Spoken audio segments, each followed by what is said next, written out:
Juan 14, del 11 al 14. Dice así la palabra del Señor. Creedme, dice el Señor Jesús, creedme que yo soy en el Padre y el Padre en mí. De otra manera, creedme por las mismas obras. De cierto os digo, el que en mí cree, las obras que yo hago, él las hará también. Y aún mayores hará, porque yo voy al Padre. Y todo lo que pidieres al Padre en mi nombre, lo haré, para que el Padre sea glorificado en el Hijo. Si algo pidieres en mi nombre, yo lo haré.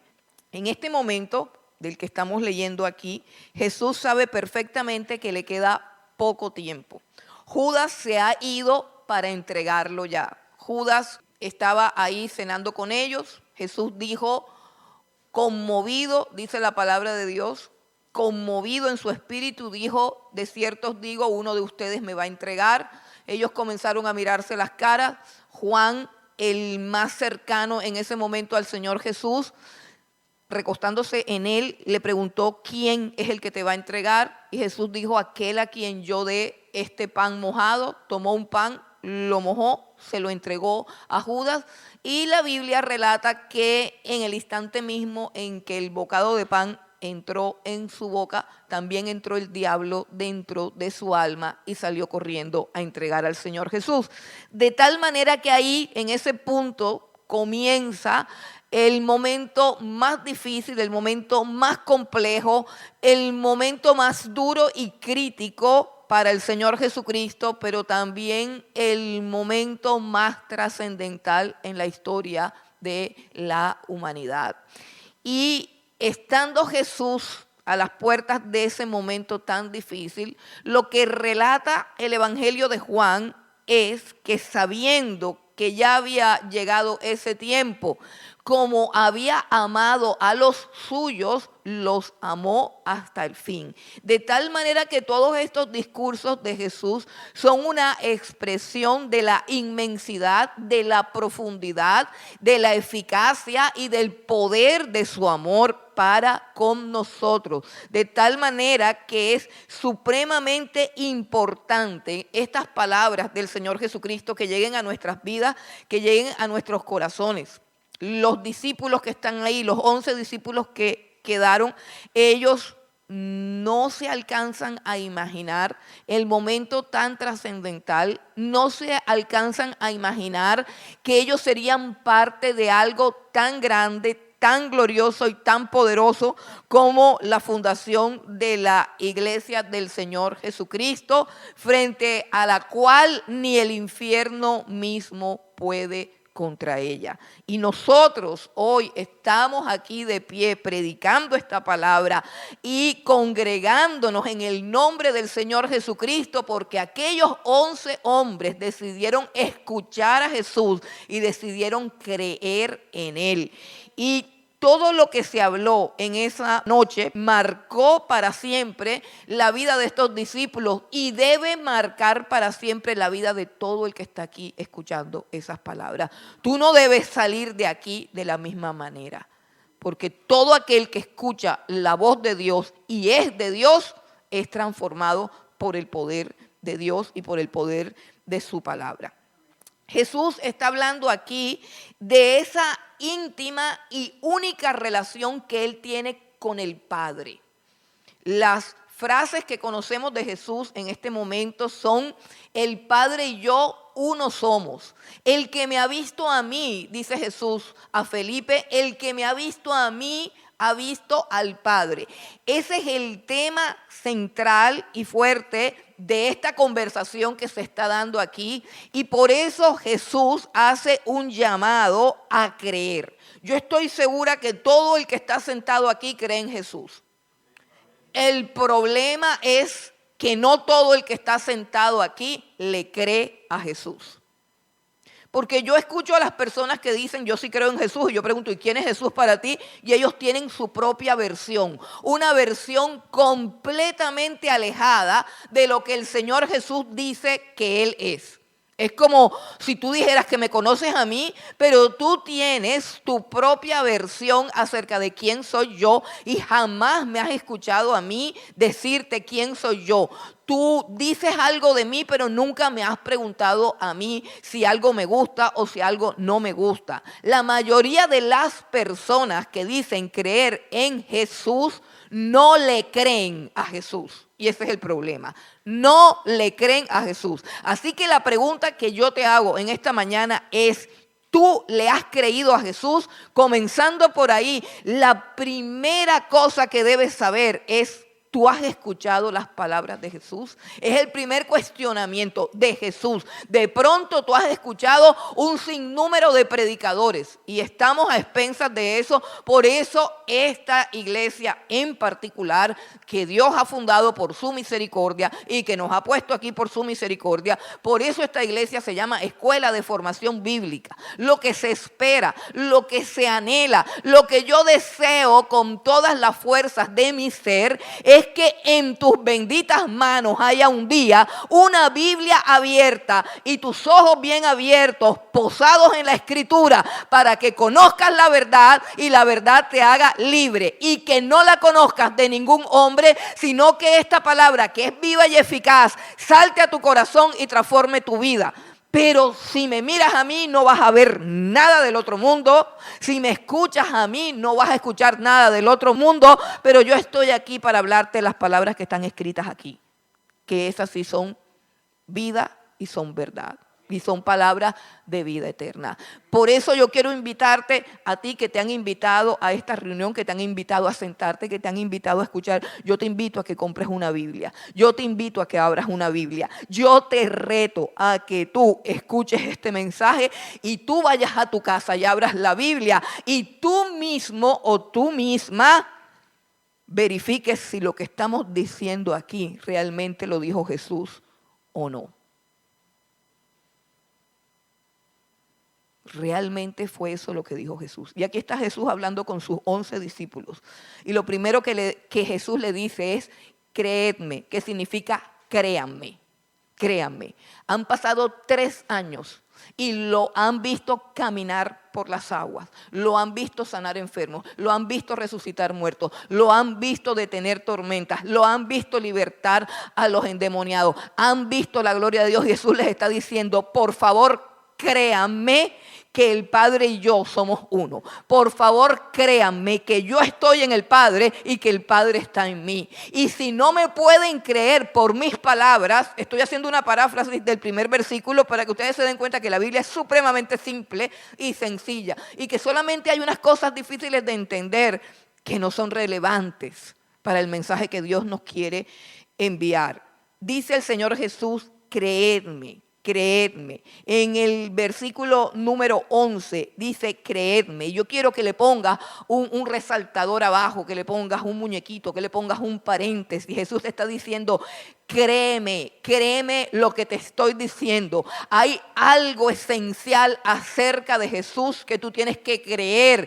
Y Él dice: creedme que yo soy en el Padre y el Padre es en mí. Y si mis palabras no te bastan para creerme, entonces por lo menos créeme por las mismas obras que testifican de quién soy yo. Es interesante que Jesús le diga esto a sus discípulos. Esto es una verdad central, fundamental y esencial. ¿Para qué? Para que podamos recibir la tremenda y gloriosa promesa que hay aquí. Aquí hay una promesa tremenda, aquí hay una promesa gloriosa. Si cada uno de los que estamos aquí podemos creer en Jesús de esa manera, somos depositarios, somos herederos de una promesa grandísima para nuestras vidas. Una promesa que tiene que cambiar nuestra vida, nuestra existencia, nuestras circunstancias, nuestra manera de ser, nuestra manera de pensar. Escuchen lo que está diciendo el Señor aquí. Está diciendo: por favor, créanme, créanme lo que estoy diciendo. Y es importante porque estos discípulos que están aquí, estos 11, van a ver a Jesús morir de la manera más humillante, dolorosa y vergonzosa. Lo van a ver morir de tal manera que necesitan un milagro sobrenatural, que necesitan una revelación del Espíritu Santo para que puedan creer realmente lo que Él está diciendo, que Él está en el Padre y que el Padre está en Él, y que el Padre y Él son uno solo. O sea, Jesús está diciendo, yo soy Dios.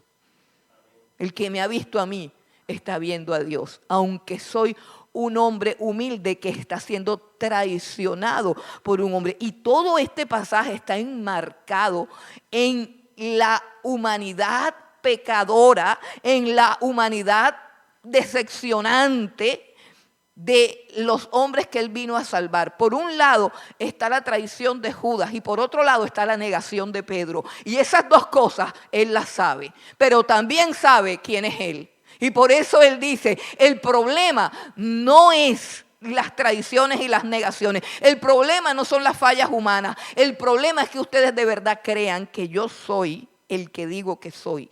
Y si por mis palabras no me pueden creer, entonces créanme entonces por mis obras.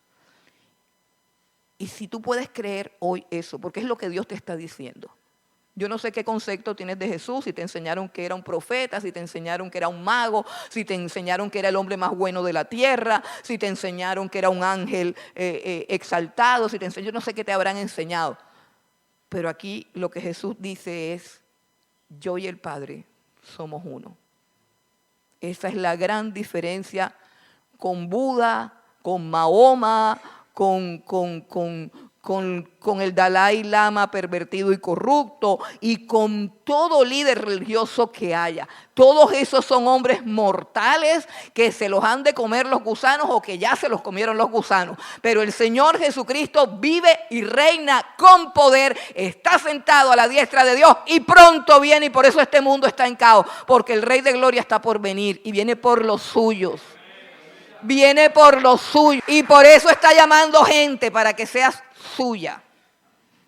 Te está llamando para que seas de Cristo, porque fuera de Cristo no hay salvación. Fuera de Cristo no hay salvación. Y nos está entregando en esta mañana una promesa supremamente gloriosa. Aquí viene la promesa, el versículo 12.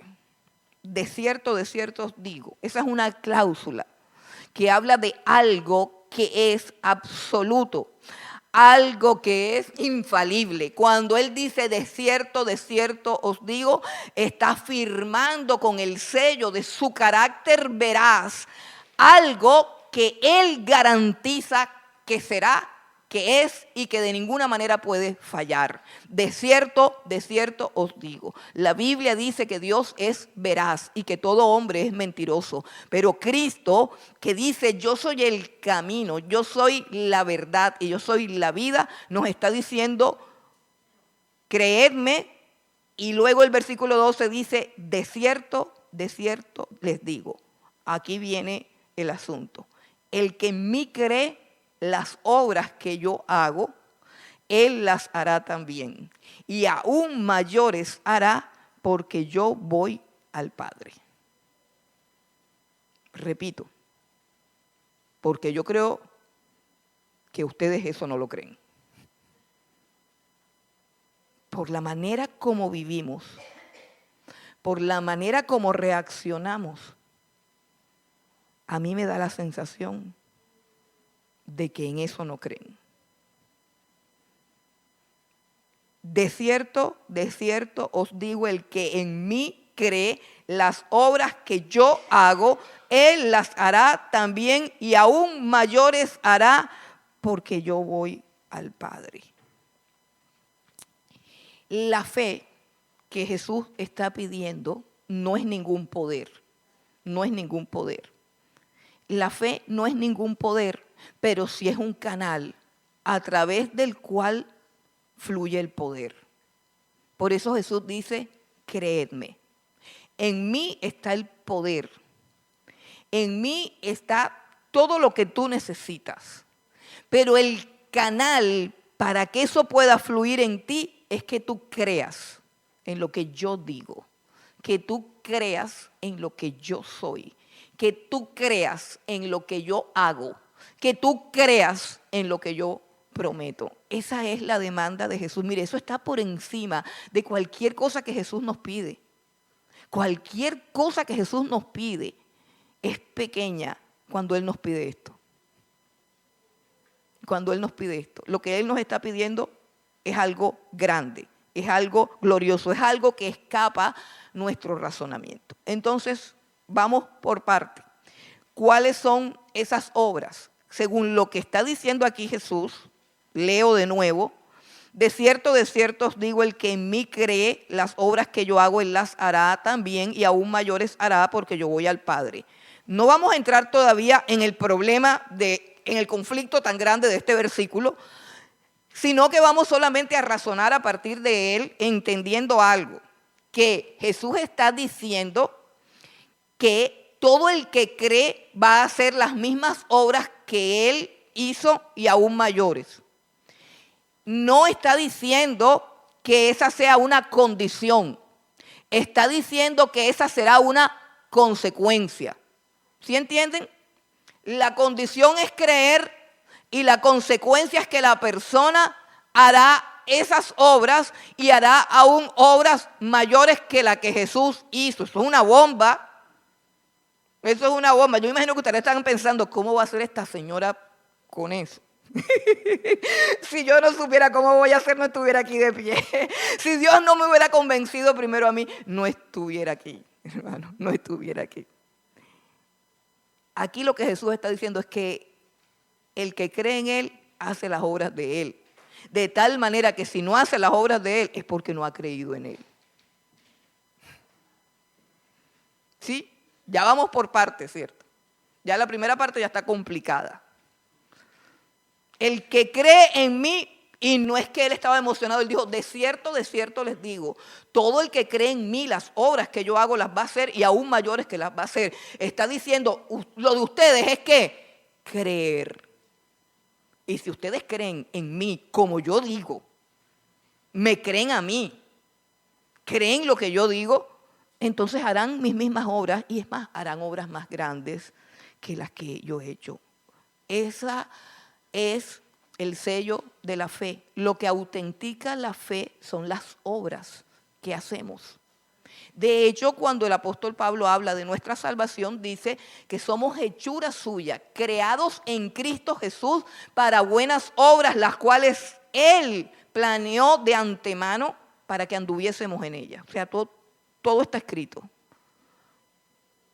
Todo está escrito. De que cuáles son esas obras en las que tú vas a andar, todo lo planeó y lo determinó Dios. Pero lo tuyo y lo que Él nos pide es creer. Pero en este versículo hay un problema, es cuáles son esas obras. ¿Cuáles son esas obras? Cuando hablamos de las obras de Jesús y hablamos de este texto en particular, inmediatamente pensamos en los milagros, inmediatamente pensamos en los muertos que fueron resucitados, en los paralíticos que se levantaron, en los endemoniados que fueron libertados, y eso está bien porque este versículo no está excluyendo eso. No lo está excluyendo, pero nosotros siempre pensamos en eso. Mas, sin embargo, hay otras obras de Jesús también en las que debiéramos pensar. Debiéramos pensar, por ejemplo, en su mansedumbre. Debiéramos pensar, por ejemplo, en su humildad. Debiéramos pensar en su sabiduría para hablar. Debiéramos pensar en su serenidad. Estar sentado allí con Judas de un lado y Pedro del otro es una gran obra. Y estar partiendo el pan y orando y amándolos hasta el fin, eso es una obra muy fuerte y muy poderosa.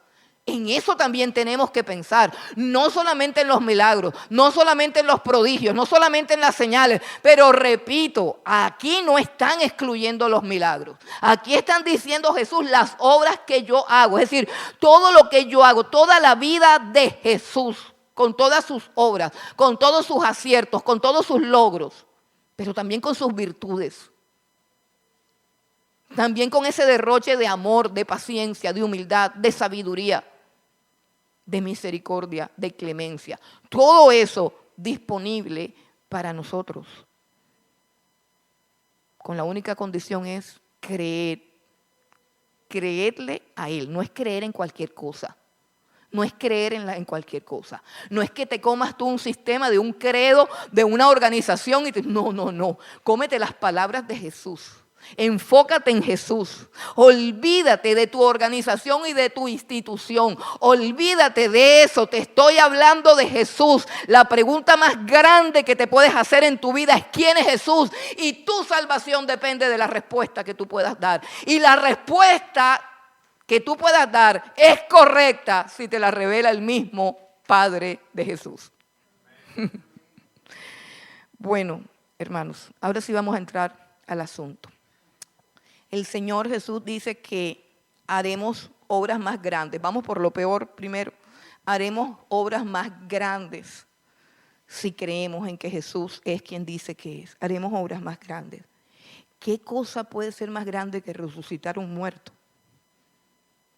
¿Qué cosa puede ser más grande que limpiar una turba de leprosos?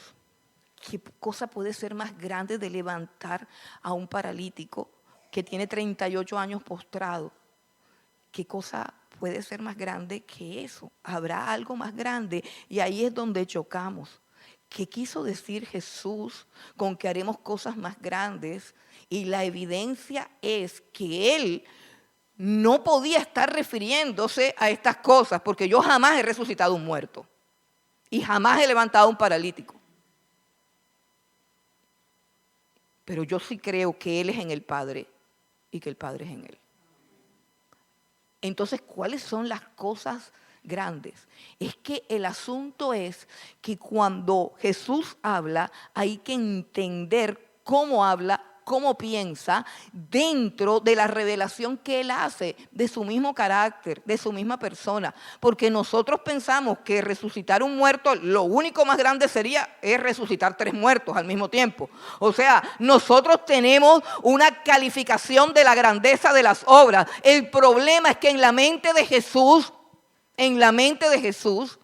hay una calificación diferente. Y quiero mostrártelo con 3 ejemplos claros. El primer ejemplo que te quiero dar de cómo Jesús considera que una obra es mayor que otra está en el paralítico. Eso está en Marcos capítulo 2, el paralítico. Acuérdense de aquel paralítico que a causa de la muchedumbre que había en la casa donde estaba Jesús sanando enfermos, 4 hombres tomaron a este paralítico, se subieron al techo, corrieron la teja y bajaron la camilla con el paralítico para que Jesús lo sanara. Jesús se maravilló de esa fe y inmediatamente que ve el paralítico, escuchen esto, inmediatamente que ve el paralítico, le dice al paralítico: tus pecados te son perdonados. Y los escribas están ahí. Escuche esto, los escribas están esperando que sane el paralítico. Ese no es el primer milagro de Jesús. Ya todo el mundo sabe que Él sana paralíticos. Ya todo el mundo sabe que Él sana enfermos. Ya todo el mundo sabe que Él hace milagros. Su fama corre, así que se espera. Hay una muchedumbre ahí, o sea que cuando narran que bajaron la camilla del paralítico, ya han habido otros paralíticos que ya salieron caminando de allí. Pero el problema es que cuando baja el paralítico, Jesús no le dice, levántate paralítico, sino que le dice, tus pecados te son perdonados. Y los fariseos que siempre están allí, entran en cólera, entran en rabia. Y han dicho los fariseos, ¿quién es este atrevido que perdona pecados? Pues perdonar pecados le compete solo a Dios. ¿Ya están viendo la diferencia entre levantar un paralítico y perdonar pecados? Es que como a nosotros parece que nos creemos que somos santos, nos parece que estar paralítico es peor que ser pecador, pero eso es un problema de nuestra conciencia. El problema más grave del ser humano es ser un pecador, no ser paralítico. Entonces, cuando Jesús dice, tus pecados te son perdonados, bramaron todos los escribas, todos los doctores de la ley, todos los catedráticos bramaron y dijeron, un momentico, ¿cómo así que tus pecados son perdonados? Eso lo único lo puede hacer Dios. Y Jesús le dice, pero ¿y qué es más fácil? ¿Decirle al paralítico que se levante y camine o tus pecados son perdonados? El Hijo del Hombre tiene autoridad para perdonar pecados. Levántate y anda. ¿Qué dijo Jesús ahí? ¿Qué entendía el contexto? ¿Qué entendía la mente judía? El perdón de pecados es una obra más grande que la sanidad de un paralítico. Segundo ejemplo, otro paralítico, el paralítico de Betesda. ¿Lo recuerdan? 38 años allí en una camilla, dizque esperando que movieran un agua y que un ángel bajaba y no sé qué. Y ahí tenía 38 años, hermanos. Estaba revelando él no solamente el pecado de él como tal, porque toda enfermedad era supuestamente causada por el pecado, sino el pecado de todos los demás. ¿Y cómo es posible que nadie tiró ese paralítico en esa fuente? Nadie. Se movía la fuente y nadie lo tiraba. Total, tenía 38 años ahí postrado. Jesús llegó, se compadeció de él, lo sanó, se formó un tropel. Se formó un tropel y no porque se hubiese sanado, sino porque él llevaba la camilla en el hombro. Y era día sábado y en el día sábado estaba prohibido llevar cargas. Así que aunque vieron al paralítico caminando, que era patrimonio histórico de Israel, porque tenía 38 años tirado allí, como no sé si ustedes, todavía existe alguien de la generación de la loca Gloria. Cuando yo estaba chiquita, a uno lo asustaban que no se podía ir al centro porque le salía la loca Gloria, y la loca Gloria tiraba piedra. A ver, ¿cuántos conocen a la loca? Porque me están mirando feo como si yo fuera una vieja. Ahí hay un poco que yo sé que conocen la loca Gloria y se están haciendo los locos ahora. A mí no me vengan con esos cuentos. Bueno, entonces el paralítico era patrimonio histórico de Israel. Y lo ven caminando al patrimonio histórico, lo ven caminando y nadie dice, ¿cómo estás caminando? ¿Quién te sanó? No, ¿sabe lo que le dicen? ¿Usted por qué va con esa camilla? Hoy es día sábado y no se puede llevar la camilla. Usted está viendo la mentalidad, usted está viendo eso. Eso es grave, hermano, eso es grave, la religiosidad, la hipocresía religiosa, en vez de decir, ¿quién te levantó? Y bueno, el Señor Jesús se va, lo insultaron porque trabajó el sábado. Y el Señor Jesús se va y se encuentra al paralítico allá en el templo orando y le dice Jesús al paralítico, mira que has sido sanado, deja de pecar, no sea que te pase algo peor. ¿Algo peor? Oye, ¿qué cosa es peor que uno dure 38 años tirado en una camilla paralítico? ¿Qué cosa es peor? ¿A qué se refería Jesús cuando le dijo, cuidado, sigues con el mismo pecado porque te va a venir algo peor que los 38 años postrados en una camilla, tirados junto a un estanque, mendigo, asqueroso, sucio? ¿Qué cosa es peor? El infierno es peor. El infierno es peor. Así lo narra el Señor Jesucristo. Habló 50,000 veces del infierno. El gusano que nunca se muere y el fuego que nunca se apaga. El lugar de la justicia divina donde cada quien sufre conforme a la intensidad de su pecado. El infierno es peor que estar paralítico. Así que mejor no se quejen.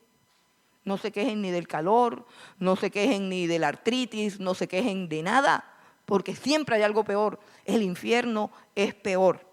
Quiero ir a un tercer ejemplo, los 70. Los 70. ¿Recuerdan a los 70 discípulos que el Señor envió de 2 en 2 para que predicaran en todas las aldeas? ¿Recuerdan que ellos regresaron y llegaron felices donde el Señor y dijeron, Señor, hasta los demonios se nos sujetan en tu nombre? Y Jesús le dice así como, ni se alegren por eso.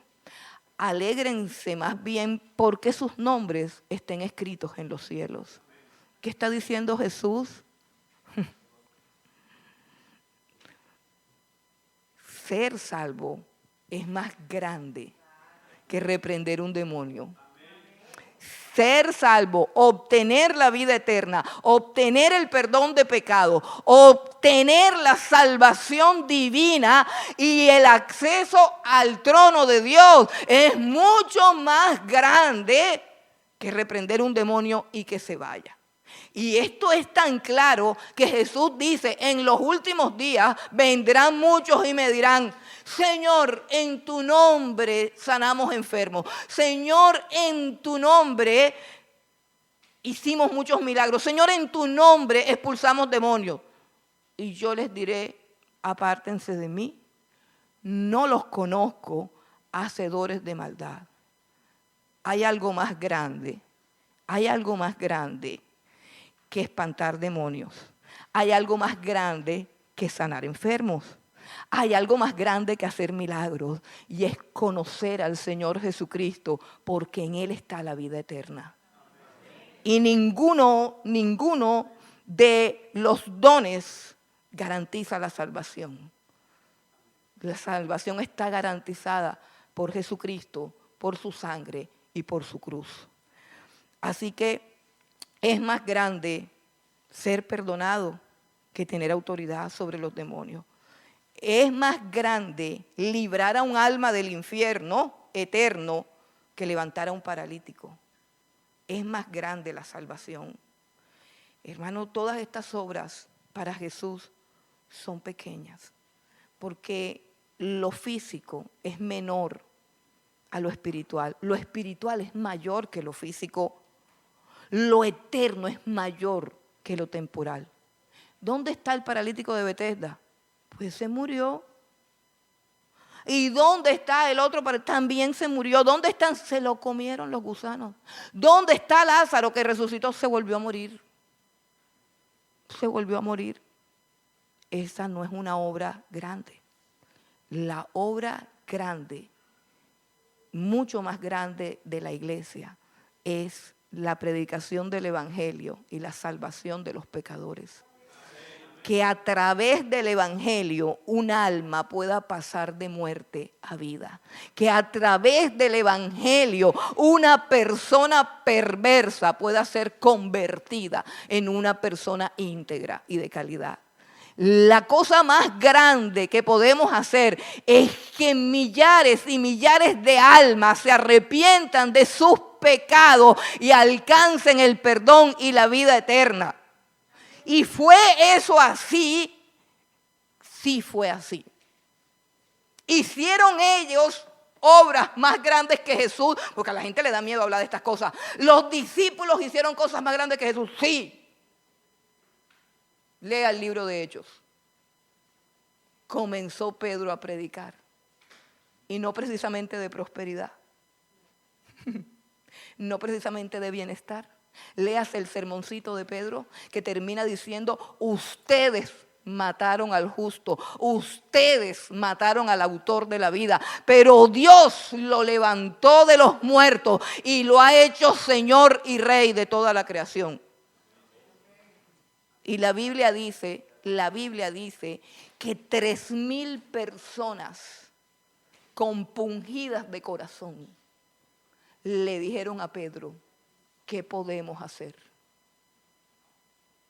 3,000 personas les llegó la luz del evangelio y entendieron su pecado, entendieron su maldad, se le abrieron los ojos y vieron sus almas pudriéndose en el infierno, y también vieron la oferta de la misericordia, de la gracia y del amor de Dios. Fueron 3,000 personas que pidieron a gritos: dinos qué hacemos con Jesús. Y Pedro le dijo: arrepiéntanse de sus pecados y vuélvanse al Señor. Y vendrán para ustedes tiempos de refrigerio. 3,000 personas que nacen de nuevo. 3,000 personas que pasan de muerte a vida. 3,000 personas que conocen a Dios. 3,000 mentirosos que aprenden a decir la verdad.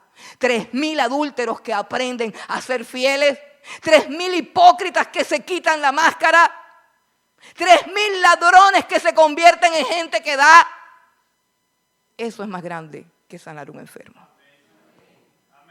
Y el segundo sermón, igualito. Igual de duro, igual de áspero, 5,000 personas convertidas. Esas son obras grandes, supremamente grandes. 5,000 personas que iban para el infierno y ahora van para el cielo. 5,000 personas que oyeron a los discípulos, porque los discípulos creyeron que Jesús era quien verdaderamente Él decía que era. Y esas son las obras que Jesús dice que todos los que en Él creen deben hacer. Lo que pasa es que perdemos la perspectiva con tanto show que hay en las iglesias, con tanto brinco, con tanto espectáculo, con tantos foquitos de colores y con tanta mentira. Venga para acá, no, que yo tenía el hígado así y se me sanó. Aleluya, se priva. ¿Y dónde está la mentira? ¿Quién lo va a sanar de que es mentiroso? ¿Quién le va a quitar la envidia del corazón? ¿Quién le va a quitar la lujuria de sus pensamientos? ¿Quién le va a quitar la hipocresía del alma? ¿Quién lo va a convertir en un hombre justo para que pueda estar en la presencia? ¿Quién le va a cambiar el corazón de alcohólico, de depravado y hacer que ese corazón cante alabanzas y adore a Dios? ¿Quién? Nadie. Eso solamente lo hace Dios a través de su iglesia. Solamente lo hace Dios a través de sus discípulos. ¿Quién te lleva a Cristo? Uno de sus discípulos que ha creído que Jesucristo es realmente quien dice que es. Y Jesús no hizo todo eso. ¿Sabes por qué? Porque Jesús aún no había muerto. Jesús aún no había sido crucificado. Y es por la muerte de Jesús y por la crucifixión de Jesús que se abre para nosotros el derecho de recibir el Espíritu Santo. Y es el Espíritu Santo porque Jesús dice, a ustedes les conviene, y lo vamos a leer en algún momento más adelante, a ustedes les conviene que yo me vaya. ¿Cómo? Si dependemos de ti, tú eres el que hace milagros, tú eres el de la pesca milagrosa, tú eres el que nos alimenta, tú eres el que nos sostiene, tú eres el fundamento de nuestra vida. Les conviene que yo no esté aquí porque cuando yo me vaya, cuando yo suba al Padre, cuando yo le entregue al Padre el pago, mi alma, mi vida, mi ser sacrificado por ustedes y la deuda de ustedes esté saldada, entonces habré comprado para ustedes el derecho de recibir el Espíritu Santo. Y cuando venga el Espíritu Santo, Él los convencerá de pecado, de justicia y de juicio. Y ya no será tan importante ser sanado de un cáncer como que mis pecados me sean perdonados. Y es que eso es lo que nosotros creemos, que el que está mal es el que tiene cáncer. El que está mal es el que no ha conocido a Jesús, es el que está en pecado, es el que está condenado. Ese es el que verdaderamente está mal. Y lo más grande que podemos hacer es llevarlo a los pies de Cristo para que Dios quite por Cristo Jesús el cáncer de su alma, que es el pecado. Todo esto se cumplió y todo esto se está cumpliendo. Pero yo quiero decirles, volviendo sobre el mismo tema, que ningún milagro está excluido en la Biblia de que no lo podamos hacer. Que cuando Jesús dijo obras más grandes, estas son las obras más grandes. Gente convertida a Cristo. ¿Dónde estarías tú ahora mismo si tú no hubieses escuchado el Evangelio de Jesús? ¿Dónde estuvieras ahora? ¿Durmiendo, viendo televisión? ¿Con guayabo? ¿De una rumba? ¿En dónde estarías? Obra grande ha hecho Dios contigo y eso es más que un milagro. Eso es mucho más que cualquier milagro. Miren, la mujer sirofenicia, ¿ustedes se acuerdan de la mujer sirofenicia que le decía a Jesús, pero sáname a la hija? No, yo vine fue a curar a los de Israel y yo no le voy a dar el pan de los hijos a los perros. Y la mujer le dice, pero si los perros se comen las migajas. Un milagro es solo una migaja. Miren que la señora impía sabe más de obras grandes que nosotros. Dice, no sé, que yo no te estoy pidiendo la gran cosa. Yo lo que te estoy pidiendo es que le saques el demonio a mi hija. Porque para él, un milagro es como las migajas que caen de su mesa. Pero Dios nos invita, Él nos invita a sentarnos a la mesa y comer del banquete que se llama salvación, perdón de pecados y vida eterna. Bueno, hermanos, y como no están excluidos los milagros, no está excluido nada que tú necesites. ¿Por qué? Porque mira lo que dice aquí en el versículo 13. Y todo lo que pidieres al Padre en mi nombre, lo haré para que el Padre sea glorificado en el Hijo. Si algo pidieres en mi nombre, yo lo haré.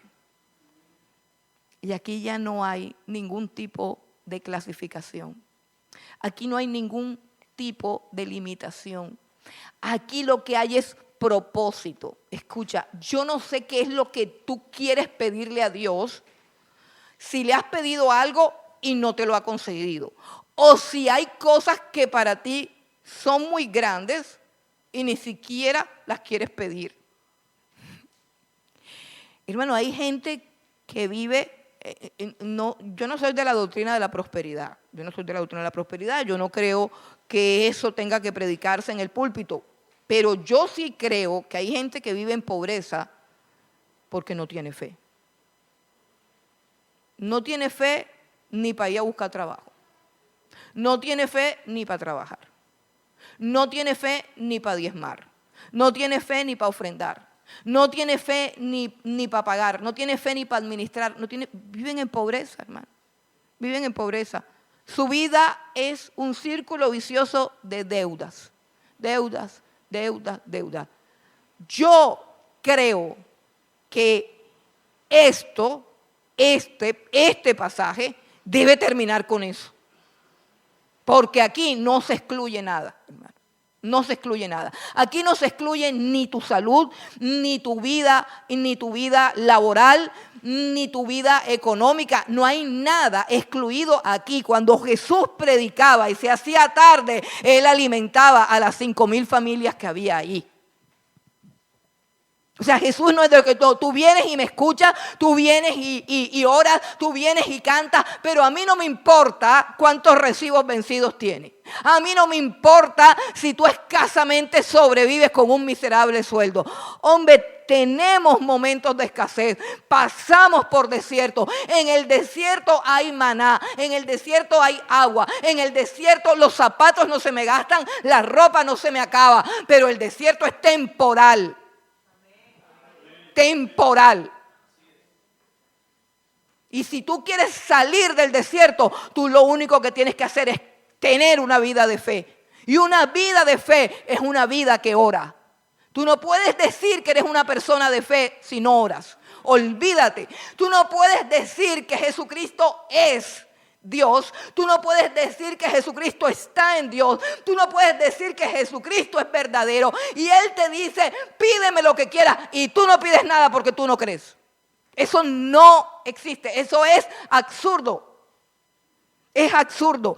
No hay circunstancia en la vida que tú no estés viviendo. Escúchame bien, que no haya sido diseñada para que tú al orar veas el poder de Dios, cómo desciende y la transforma. Y si tu circunstancia es difícil, es porque Dios quiere que tu oración sea fuerte, que tu oración sea intensa y que el conocimiento y la revelación de su poder y de su gloria sea también grande, sea también intenso, sea también poderoso. Si no te ha pasado es porque no has creído. Religión. Eso es lo que tenemos, religión los domingos o los sábados o en la mañana o el devocional. Religión, religión, religión. No, Dios quiere que vivamos en estas obras. Dios quiere que vivamos una vida donde tú haces, o más bien donde Él hace a través de ti sus obras. Estas obras que Él hizo se tenían que perpetuar en el tiempo. Y Jesús lo que hace es que entrega el legado a sus discípulos y le dice, lo mismo que yo he hecho y aún más ustedes también harán. Y lo único que hicieron los discípulos fue creer. Revisa quiénes eran los discípulos: pescadores, ignorantes, torpes. Cuando ellos están oyendo eso, no se lo están creyendo, no entienden, no lo dimensionan, no pueden. No pueden. Y de pronto eso es lo que pasa con tu vida, que no has entendido, que no has dimensionado, que estás atascado y estás atascado en tu incredulidad. La vida estrecha que vives es porque no sabes doblar tu rodilla, no sabes clamar, no sabes orar, no sabes hablar. Eso es lo más grande que puede aprender un cristiano. Esto no es un asunto de un dogma, esto no es un asunto de una institución, esto es un asunto de una revelación, de una cosa que te tiene que pasar. Y yo recuerdo todos los días de mi vida, cuando iba a la misa, regresaba a la misa, oía la misa, regresaba a la misa. Un día yo tenía 7 años, lo puedo recordar, tenía 7 años. Me encerré en el baño y le dije a Dios, si tú existes, yo te quiero conocer. Porque hay gente que puede ser adoctrinada. Hay gente a la que le pueden hacer lavado cerebral. Sí, yo conozco gente así. Uno dice una cosa y al día siguiente la están repitiendo así como un loro. Ni la han examinado ni la han analizado. Y vamos para allá. Vamos para la iglesia de allá. Acá no vamos porque allá piden plata. Acá no piden plata, podemos entrar gratis, entramos acá. Esto. Pero no tienen ni idea cuál es la diferencia entre allá y acá. No, allá piden plata, acá no piden. Acá ponen luces, acá no las ponen. Las alabanzas de allá no me gustan, las de aquí sí me gustan. El pastor es grosero y la pastora es más grosera. No sé qué. No distinguen nada, o sea, no saben nada, no han entendido nada. Yo te reto. Él dijo, yo soy el camino, la verdad y la vida. Yo te reto, mira, enciérrate en tu cuarto y dile, si tú eres Dios, yo te quiero conocer. Que Él responde solito. Oíste, Él responde solito. No, tú no tienes que creerme a mí, porque yo soy mentirosa todavía. Tú no tienes que creerme a mí. Por eso es que tengo el libro abierto. Porque el espíritu que está aquí mata a los mentirosos. ¿Sí entiendes? O sea, si yo me paro aquí a decir mentiras, yo no sé cómo hacen los de allá, pero si yo me paro aquí a decir mentiras, yo sé que me va a pasar lo mismo de Ananías y Zafira. Por eso cuando yo esté aquí parada, créeme que todo lo que estoy diciendo es verdad. Ya yo si me bajo no sé, de pronto se me revuelve la carne y quién sabe qué barbaridad diga. Pero por eso tengo la Biblia abierta y yo sé quién está aquí. Está el Dios que da la vida, pero óyeme bien, está el Dios que mata. Mató a Ananías y los mató por mentirosos. Porque mintieron delante de su presencia. Por eso te digo que no se trata de que te lleven para allá o te lleven para acá. Se trata de que tú conozcas la verdad. Y la verdad es Jesucristo. La verdad está en Él. Y que una vez que lo conozcas, hermano, entiendas que todas sus promesas son sí y son amén. Mira qué lindo te dice el Señor. Esto no es un dogma, esto no es una religión, esto es el Señor acercándose a tu vida y diciéndote, ¿por qué estás así? ¿Por qué estás así? Si todo lo que tú pidas al Padre en mi nombre, yo lo haré. Todo lo que pidas al Padre en mi nombre, yo lo haré. ¿Y sabes para qué lo haré? Repito, lo que hay que mirar es el propósito. ¿Para qué lo haré? Lo haré para que el Padre sea glorificado en el Hijo. Para que Dios sea glorificado, Él te va a responder. La única manera que Dios no responda a una oración tuya es que esa respuesta no glorifique a Dios. Es la única manera. La única manera es que tú o no hagas nunca la petición o que lo que hagas no glorifique a Dios. Pero Dios quiere gente que haya visto el poder de Dios. Jesús habló de obras mayores y esas obras mayores son la vida eterna y la salvación. Pero no excluye, hermano, no excluye que sane a un enfermo. No excluye que liberte a un endemoniado. No excluye que supla tu necesidad. No excluye que te abra una puerta de bendición. No excluye que transforme algo que tiene que ser transformado. No. Pero hay solamente un camino y es el camino de la fe. Y te repito, la fe no es una nube que va detrás de ti. La fe son rodillas gastadas de orar. La fe es un clamor incesante delante del trono de Dios. La fe es oración pura que sube al cielo, que agrada la nariz de Dios como olor fragante. Y cuando Dios percibe ese olor fragante, el olor de tus súplicas, el olor de tus oraciones, las oraciones que haces de rodillas, no el rezo, no, acuérdate que a Él no le gusta el rezo. Cuando oréis, no uses vanas repeticiones. 10 Padre Nuestros, 15 Ave María. No creas que por tu palabrería te van a escuchar. No, te van a escuchar cuando tu oración sea sincera, cuando tú entres en tu aposento, cuando tú abras la puerta, cuando tú entres a solas y lo que tú estés llorando y lo que estés suplicando y lo que estés clamando solamente te lo oiga Dios que está en el cielo. Y Él dice, la respuesta va a ser pública. Y ahí sí le vas a contar a todos que eso que te está pasando fue aquello por lo que tú estabas orando. Pero el camino de la fe es el camino de la oración. Si yo creo que Cristo está en Dios y que Dios está en Cristo, yo voy a orar a Dios en el nombre del Señor Jesucristo.